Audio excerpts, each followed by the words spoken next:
Hi guys, it's Orlando City UK here, and I'm delighted to say I'm joined by a special guest today. You'll know him as Nashville_UK on Twitter. It's Gareth. Welcome to the show, mate. Hello, and thanks for having me. It's good to be here. It's been a while. It has been a while, yeah. No, more than welcome. I was actually thinking this week before our chat. The last time we actually spoke to each other, we interviewed you last summer before what was supposed to be a meeting in the MLS's back tournament. We didn't get to play each other in that tournament the way it played out, and we've played each other a lot since in the Eastern Conference. But this upcoming game in the 2021 MLS Cup Playoffs is most definitely our biggest head-to-head yet. So, how are you feeling about it? Just off the cuff when the draw was made. I think all season, from the very beginning, but especially now the way the season's played out, quietly confident is the only way you can sort of put it. Obviously excited. It's just exciting to be in the playoffs. I don't think it matters who you come up against. I think it's just excited. You're excited to get it underway and get it going. I just can't wait, really. Yeah, no, it should be a great game. A huge game that is, of course, taking place Tuesday, the 23rd of November, and it's a late one as well. It's quite a strange scheduling time, especially for us here in the UK. It's going to be a 1 a.m. kickoff up there in Tennessee and Nashville. It is live on Free Sports, so we have that, but there's going to be a lot of energy drinks required for that one. And it's win or go home season, so someone's going to be super depressed and tired. Heading into Wednesday, but we're going to be previewing that massive game, of course, with Gareth today. But we're also going to be reflecting on how our seasons have gone so far. It's been, man, this season seems to have lasted forever, but we've got this far. So we're going to reflect on the 2021 campaigns for Nashville and Orlando City SC. And of course, we're going to ask Gareth a few more questions about where this playoff game could be won and lost. So without further ado, let's get straight into it. Now, I wanted to start with the Nashville perspective and speaking with you. I mean, is this current season exceeding or matching your expectations? I mean, it's been incredible, hasn't it? It has been incredible. If you ask me, I think a lot of Nashville fans at the start would say, I think looking back now, they would say that they're exceeding the expectations, certainly of what was wrote about Nashville at the start of the season and where they thought they would finish. I thought we would make the playoffs, so I'm right where I thought we would be. I was confident going into it, and thankfully we've made the playoffs for the second season in a row. But I think in the way that we've done it, we've exceeded our expectations. To be sitting in third in our second season, and some of the football that we've played over the season has been absolutely incredible. I think the only way to describe this season is fun to watch and slightly unexpected, especially towards the end of it. It was kind of, when you look at the draws throughout the season as well, it could have went a completely different direction, but we've made it to third, and with some exciting football along the way, I think it's been a great season. So I would say probably exceeding expectations slightly. Yeah, no, absolutely. And it's incredible, isn't it, the Nashville story? I mean, this is just your second full season in Major League Soccer. I mean, compared to ourselves, where it took us 5 years to make the playoffs. We've only really reached we've only reached the postseason under Pereira. I mean, you guys have made it look easy, so I think you should be really happy with where the team is at. I've just realised I actually jumped ahead with my question in tonight.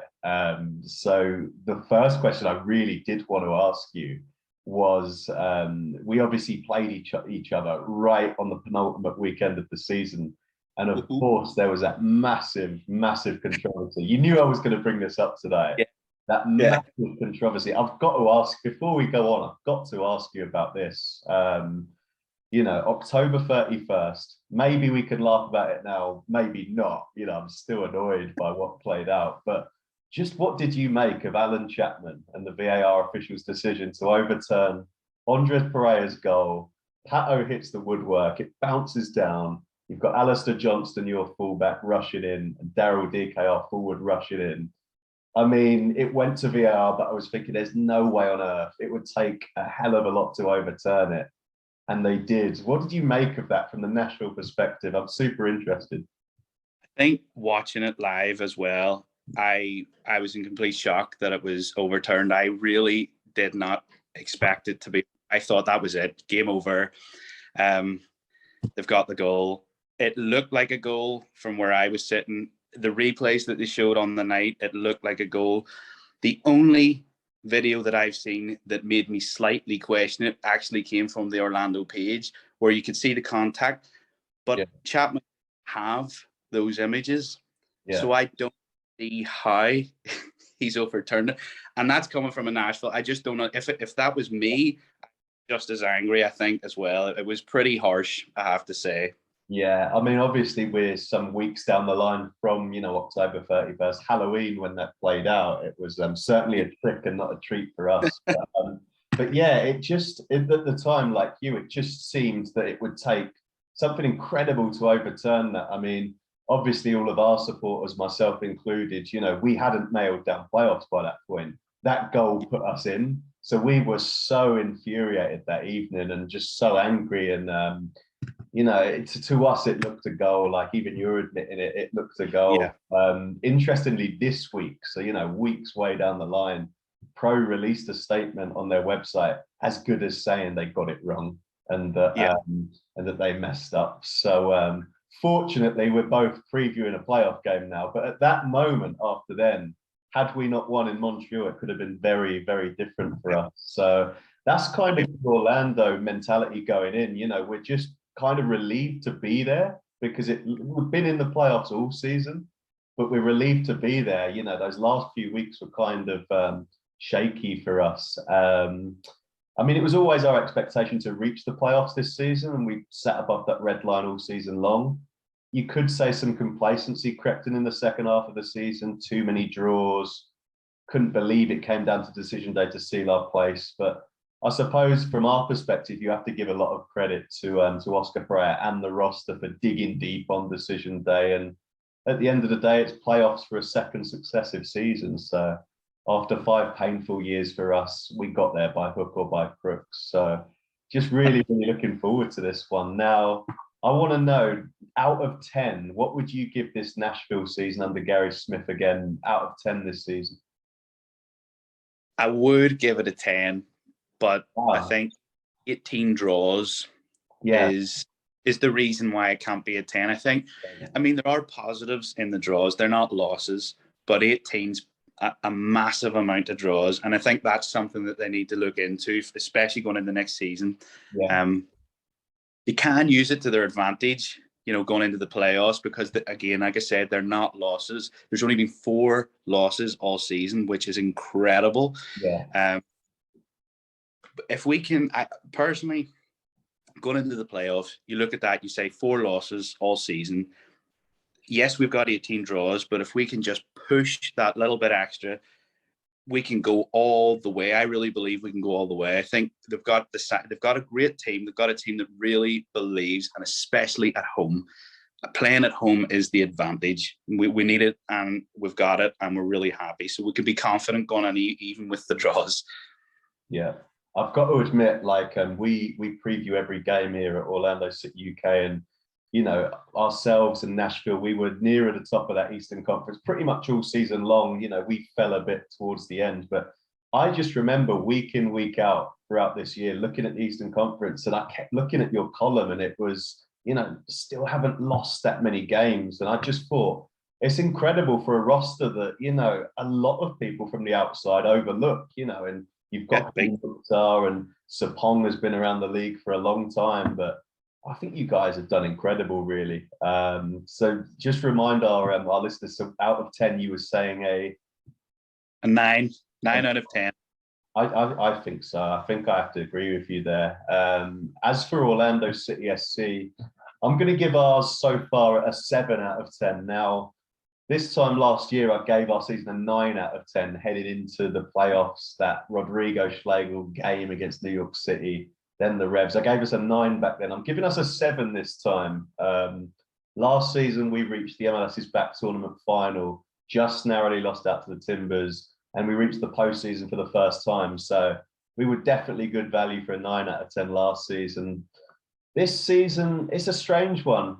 It's our highest ever Eastern Conference points tally of 51, so that definitely can't be sniffed at. But expectations were super high this year, and to only creep into the playoffs on decision day without a home game seeding that we had last year, you guys have got it, of course, this year. It's a tad disappointing, but of course, this is MLS Cup, isn't it? And everything is to play for. It's just about making it, really. So before we move on, I think I'll give the Orlando City season a 7 out of 10 for me so far.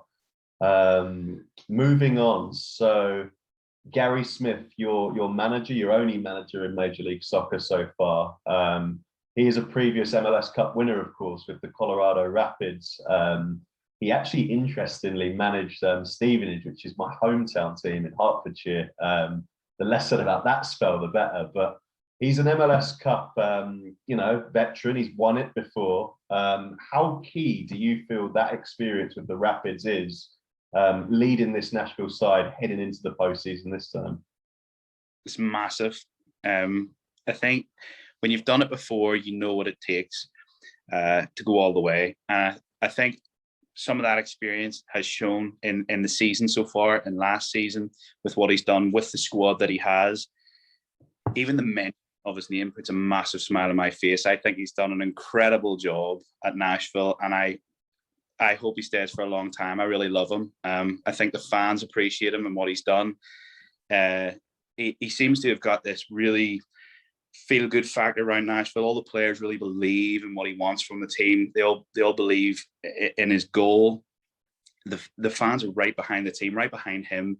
Everything just seems happy. Everything's positive and great fun, and it's just amazing to watch. It really is. To see his journey has been a bit of a strange one, his managerial career. But winning the MLS Cup with Colorado is definitely a massive deal for us. It gives us a slight advantage, I think, to have someone who's already been there and done it. Yeah. Exactly what to do with the squad, and I think they're showing it big time. Yeah, I mean it's the way you speak about Smith there is the way we feel about Oscar Pereira too. It's just amazing, isn't it? Once you have a club, a tight-knit group that everyone seems to be pulling in the right direction. I think that's the challenge we have ahead of us in Nashville. Such a tough nut to crack. And this kind of plays into my next question, but I'm going to ask you before that. Do you really feel that the whole Nashville organization has this kind of underdog chip on their shoulder tag, or is that a bit misplaced? I think so. I think we do still around the league. I think people see us as the underdog, and we're happy with that. We've got nothing to lose. We love to be the underdogs. It plays into our hands. I think the start of this season really proved it. I know we were still a bit of an unknown, but literally the MLS.com, no matter who it was, not one of them put us in an MLS playoff place. Yeah. And I mean, I think that says it all, but I think that's played through the whole season. I think Susanna Collins now actually is on the Nashville train and seems to enjoy what's going on. So that's nice to see, the tides are turning. But yeah, I think we still have that underdog tag, and I'm okay with it. Yeah, no, for sure. It's interesting you say about Susanna Collins. She always seems to pull for Orlando as well. So maybe she's going to be split headed into this 2021 MLS Cup Playoffs game. But yeah, kind of tied to that question, an underdog spirit and tag. We mentioned already, this is only your second full season in Major League Soccer, which is incredible, really, because it looks like the team has been playing there for years beyond that. Yeah. Obviously, we entered with New York City FC back in 2015. You entered with Inter Miami. And, there were a lot of eyes on Inter Miami. Obviously, they were David Beckham's team. There are a lot of eyes on those guys. Obviously, you're speaking to an Orlando City supporter here. So we've reveled in the fact they've not really got anywhere in Major League Soccer. They've been a bit of a car crash, if we're to be honest about it. Do you feel that I mean, Nashville, they've made the postseason both seasons so far. It's not to be sniffed at all. Do you think that that's an achievement that gets talked about enough, that you have made it? Because, like I said, your roster, it doesn't have, your Matuidis, Higuains, the real standout names, but it's full of a lot of guys that have played in Major League Soccer for a long time, veterans, Dax McCarty, CJ Sapong, Walker Zimmerman's younger, but he's played in the league for a while now. Do you feel like there was real football people in Nashville from the off, and that they were making much smarter front office decisions than the likes of Miami, who only this week I'm seeing they're saying Phil Neville's going to promote his son to the roster next season? It seems a bit of a mess there, and it seems like you guys know what you're doing, and it's been translating on the field. Yeah, we went under the radar quite a lot because Inter Miami came in at the same time. David Beckham's tied to the club. This season, Phil Neville's come in at Higuain. There's a lot of big names to be talked about. But in terms of sensible signings and sensible football people, I don't see it. It hasn't been proven. With Nashville, we got Ian Ayre, who was previously at Liverpool, which is massive. The experience that he brings into the club is huge. Mm-hmm. I think every single person in the front office has made really smart decisions. I think Hani Mukhtar alone is a fantastic sign. I think Dax McCarty coming in was a fantastic signing. I think this season, CJ Sapong was just such a sensible, fantastic signing. I think all they do is make great decisions, and it pays off on the pitch. You don't have to go for the big names. I mean, Hani Mukhtar isn't a massive global name, although maybe he will be soon. Yeah. But, like, when you compare the two teams that came in at the same time and the achievements that both teams have made, I think Inter Miami's biggest achievement was luring Higuain to the club. That's it. Yeah. Nothing some of it. Matuidi maybe, which was a bit of a strange one, but we'll not go there.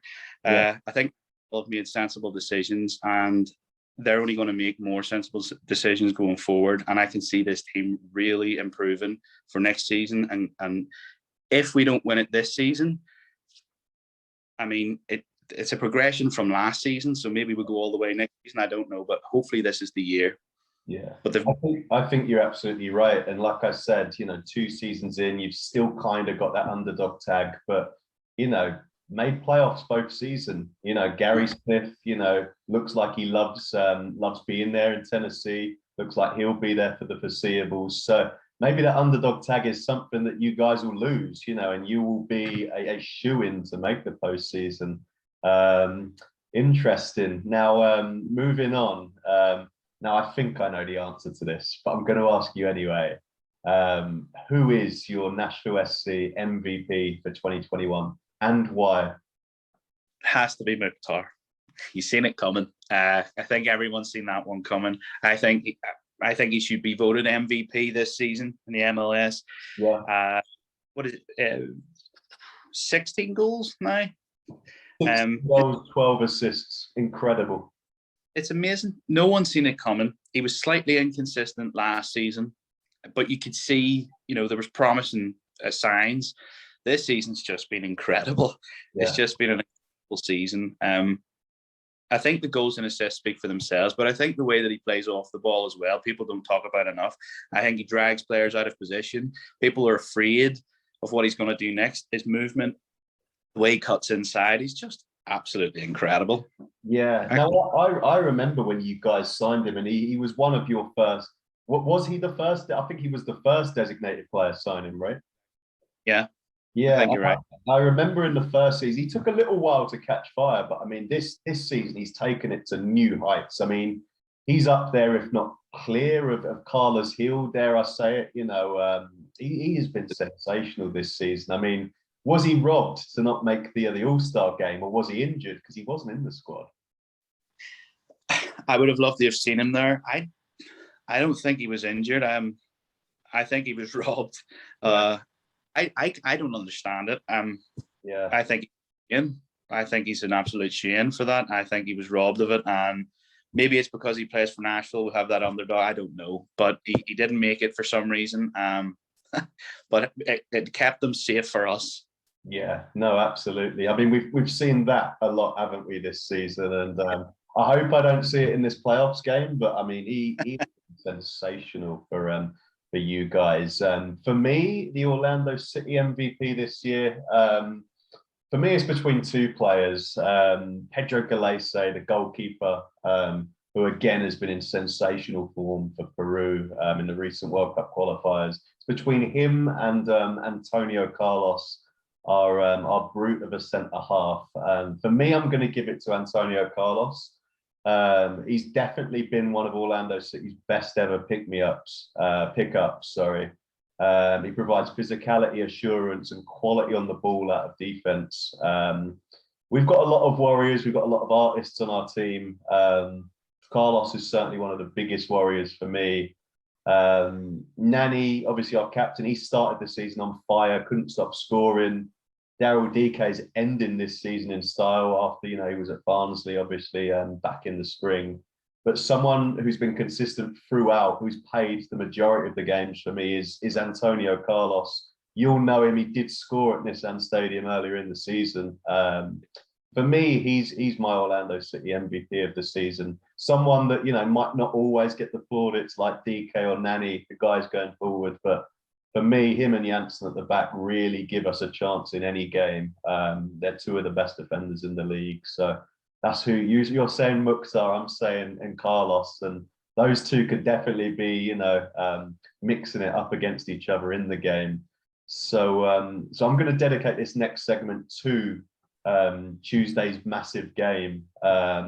Be honest with me, Gareth. Now, did you want to avoid Orlando City heading into Tuesday, or are you more than content with this matchup? Before what happened at the end of the last match, I don't think I would have been too bothered, but I think they're one to watch now. I think they're going to want to get a bit of revenge, maybe, against Nashville. And I think that is the biggest fear, really. Yeah. What happened in the last match, the players will be thinking about that, and they'll use that as motivation.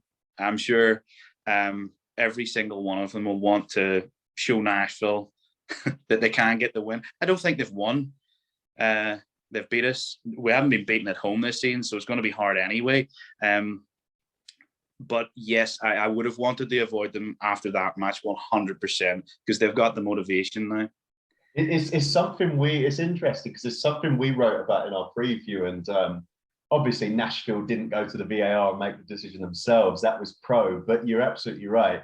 You were the team, obviously, who it fell against that decision. And, Gary Smith after the game, was obviously on the Nashville side and said, look, it's a foul, get over it, Orlando. But it is interesting whether revenge will play a part. Our coaching staff and our front office will say no, but this is football. It wasn't that long ago. These things are in the psyche. I mean, the thing I will give Orlando credit for is that obviously we had that on our mind headed into decision day, and we were really wondering. We're a team who wear our heart on our sleeve. We're like our manager, we're like our supporters.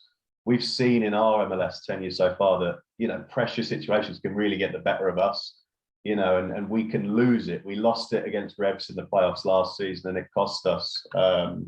So that's what I'm really interested to see in this game. Whether they're going to have revenge on their minds. You also mentioned there about the head-to-head record, and it's super tight concerning Nashville and Orlando as well. So 6 times we've met in the Eastern Conference, 4 draws, 1 Orlando win, 1 Nashville win. So this matchup, it could not be tighter. And interestingly as well, the 3 times we visited Nissan Stadium in Tennessee, it's been a draw. It's been 1-1, 1-1, 2-2. So there's going to need to be a winner this time. We always seem to draw, even with the DK and Johnston one we mentioned with Alan Chapman, that was a draw, but it was so close to being a win. So the finest of margins seem to separate this game. So it's going to be fascinating. I mean, if you're a betting man, I mean, I see this one going all the way potentially to penalties. Yeah. It's hard. It's a hard one to call, but I think you're probably right. I think it's going to go to penalties. It's probably going to end up 1-1 and go all the way. it, with our record of draws, Yeah. it's be a winner within the 90 minutes. So I'm going all the way myself. I think penalties is probably going to split the teams. Yeah, exactly. Like you've mentioned, the amount of Nashville draws this season is remarkable, really. And we've showed we can hang tough on the roads. I mean, everything right now points towards extra time and penalties. Whether we can put ourselves through that at 2 a.m., 3 a.m. in the morning is another thing altogether, but it could well be the case. It could well be the case. Now, obviously, we're speaking at the moment after recent World Cup qualifiers. Orlando have had a couple of players away on international duty. We've had Pedro Galese with Peru. We've had Sebas Mendes with Ecuador. Luckily, DK wasn't involved in the US men's national team camp, so he's coming in fresh. Obviously, Nani doesn't play for the national team anymore. I saw for you guys that Walker Zimmerman has been playing in the US men's national team games. You know, he could potentially be fatigued going into next Tuesday. Are there any other of your guys that have been away on international duty that we should know? Alistair Johnston was with Canada with a massive win over Mexico.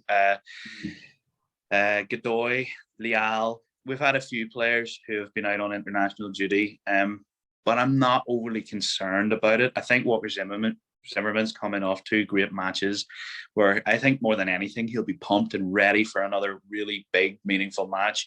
The same with Alistair. I think they really thrive under these kind of matches. So I think they should be okay. Whether they start or not, maybe that is something to think about. But I think that all the players that have played on international duty are going to be ready for this. I don't think there'll be too much in terms of fatigue. Yeah, interesting. As of right now, obviously things can change. You know, training international games.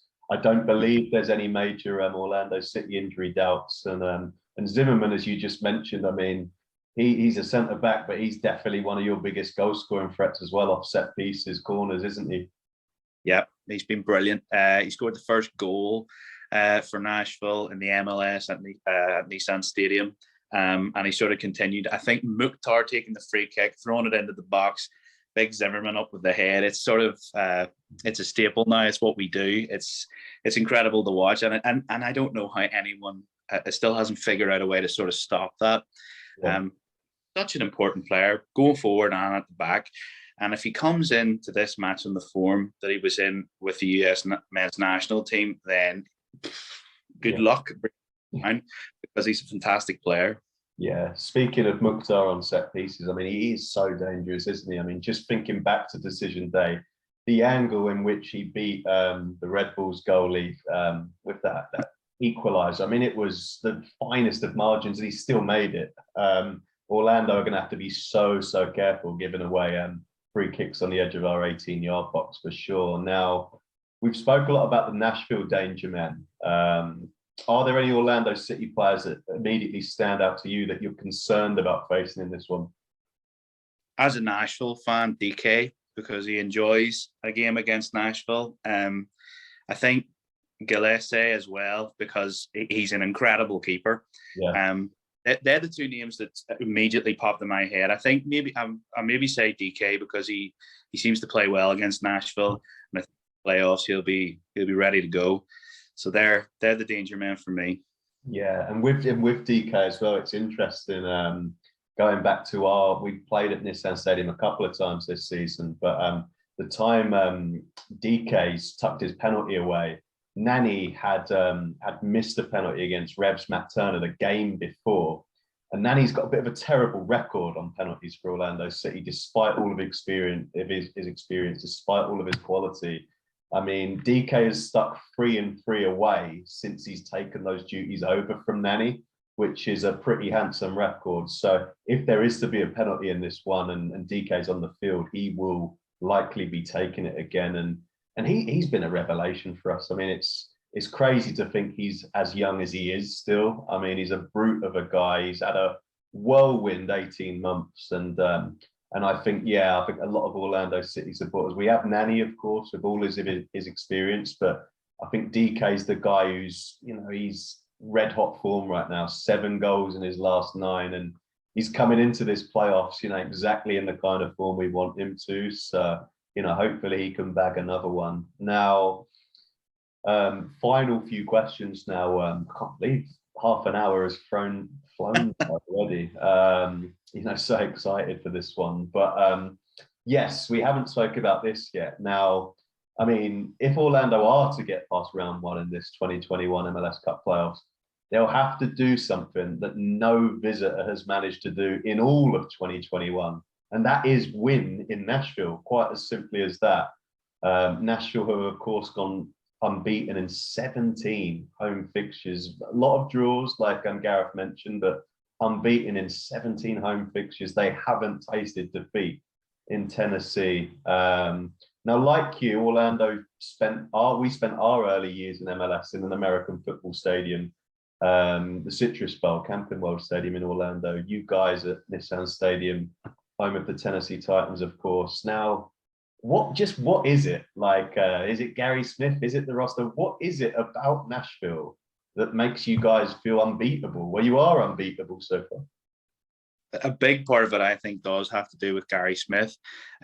He knows as much as anyone that playing at home you should always feel that it's your fortress, that you go into every match knowing that you can come out with the 3 points. Unlucky for us, it's been mostly draws this season, but not being beat at home is what we do this season. The players know that. Gary Smith instilled it into the players. But I think the fans have a massive part of it as well, because they're super passionate. They get right behind the team. They're so loud. And the players really, I think they enjoy that. They feel that, the 11th or the 12th man. And I would say Gary Smith and the fans are the two most important factors. But because we've went that long now, the belief, it almost drives you to the 3 points, to the draw. Obviously, in this case, we need the win. And they'll know that this is not the time to lose at home. Not now. We've made it this far. We can't lose at home. We want to make it the full way and try and get the MLS Cup. But Gary Smith's certainly been important in not losing at home. He knows what it takes. Like I said, we've said before, he's done it. He's got the MLS Cup before, and playing at home is one of the most important places you can play, because you've got the fans behind you and you need to make it your fortress, and that's what he's done. Yeah, absolutely. Now, remind our followers, obviously with Orlando City in the 2020 MLS Cup Playoffs, we had that incredibly balmy penalty shootout victory over New York City. And then we had another home game, but the New England Revolution have been incredible this year. They put us out on the day. Remind our followers of your first postseason in Major League Soccer. What went down last season, just to recap? Oh my goodness, it's been so long. I think the game against Toronto, wow. I don't think anyone's seen that coming, myself included. But I was just joining in because it was the first time as a fan I got to watch the playoffs. Well, first of all, we played Inter Miami. Yeah. 3-0, which was great. Leal scored an absolute worldie. Yeah. Incredible, which put us on a high going in. We played Toronto. We beat them at 1-0. Daniel Rios scored the goal late into extra time, if I can remember correctly. Yeah. And no one's seen it coming. We played Columbus, who eventually did go on to win MLS Cup. So the winners put us out, which is, I mean, it's not a bad season at all. Bad for an inaugural season, yeah. It was great. Yeah, no, absolutely, absolutely. Well, a new chapter is about to be written for both of our sides. Before we get your prediction, we always do a prediction with our guests. Besides Hani Mukhtar, CJ Zapong, the guys we know, is there a lesser-known Nashville player who Orlando City fans should be wary of heading into this huge game on November 23rd? There's a couple of names that come straight to my head. I think Alistair Johnson would be one. But the one for me, the guy that I've been rooting for all season, I've been shouting his name from the rooftops. I just want him to start every game. I love him. Is Brian Anunga. Yeah. I think he's made 17 starts this season, and he's been class. Every game he's played, he's been really good. I think maybe the only thing, he needs to be a bit more confident pushing forward. But he is a defensive midfielder, and in his own half, he's fantastic. the tackle, him in possession, he doesn't lose the ball much. His passing accuracy is pretty great. The only thing I would want from him is to maybe try and get the ball forward a bit more. But in terms of defending, when he's on the field, it's hard to get past him. He's quite a small guy, and he kind of reminds me a little bit of Gini Wijnaldum in the way that he plays on and off the ball with his movement. Yeah. And I haven't really heard, apart from Nashville fans, I haven't really heard anyone mention him this season, which I think is prime, because he's been really, really good for us this season and such an important part of why we haven't lost at home and have been playing such strong football. Yeah, good stuff. Good stuff. Now, I'm not going to let you leave without, making your prediction. It's a very tough game to call, but I'm going to ask you to try and call it anyway.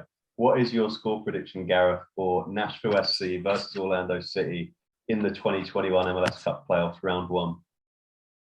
We touched on it a bit earlier, but I think it's going to go the whole way. I think it's going to be 1-1, go right through extra time and then penalties. I could not tell you when it comes to penalties, but I think it'll end 1-1 and go to penalties, and Nashville to just scrape through on penalties. Interesting. My prediction is pretty much the same, but with an Orlando City victory. In every single one of the 6 head-to-heads, both teams have scored, but it's been so tight. So I'm going for a 1-1 at the end of extra time, and then I'm going for Orlando City to win on penalties. So there's my prediction. There's Gareth's prediction. But that's almost our time up for today, everyone. So I want to say a big thank you to Gareth for taking the time out to join us. Keep on flying the MLS UK flag. I would wish you luck, but obviously we want to win this as much as you do. So, thanks for joining us today. As for Nashville versus Orlando City, it all gets underway on Tuesday, November 23rd, or should I say, if you're in the UK, Wednesday, November 24th at 1 a.m. Yes, 1 a.m. That's not a joke, in the UK. Live on Free Sports 2. We wish our Lions the very best of luck. No matter what happens, the team's done great, but we want more, and I'm sure Nashville do too. Until next time, Vamos Orlando.